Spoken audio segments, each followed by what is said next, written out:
মাইকও বাঁধা হয়েছে দেখছেন, কিন্তু হঠাৎ দেখলাম আমাদের এখানে যে বাস নিয়ে স্টেজ করতে এলো, স্টেজ করতে দেওয়া হবে না। নিশ্চয়ই ওপর থেকে বড়বাবুদের নির্দেশ আসছে, নবান্ন থেকে, তারপরে ছোট লালবাড়ি থেকে নিশ্চয়ই নির্দেশ এসছে যে আন্দোলন করতে দেওয়া যাবে না। ববি হাকিমকে যেভাবে ববি হাকিমের বিরুদ্ধে আমরা রাস্তায় নেমেছি, সেটা সংগঠিত করতে দেওয়া যাবে না। রাস্তায় দরকার হলে ফুটপাতে বসে দাঁড়িয়ে আন্দোলন করব, কিন্তু এই তৃণমূলকে সরিয়ে ছাড়বো, এই ববি হাকিমের পদত্যাগ করিয়ে ছাড়বো। অভিযোগটা ঠিক কি?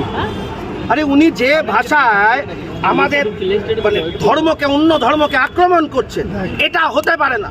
আমরা সব ধর্মকে সম্মান জানাই, কিন্তু যে ভাষায় উনি আমাদের বলছেন আমাদের ধর্মকে আক্রমণ করছে, এটা চলতে পারে না। এবং উনি বেছে বেছে হকারদের, এখানে একটা ধর্মের হকারদের এখানে উনি টার্গেট করছেন, এটা চলতে পারে না। উনি মেয়রের বক্তব্য ব্যতীত বা হকার উচ্ছেদ ছাড়া আর কোনো দাবি কি আপনাদের আজকের এই অবস্থান থেকে আপনারা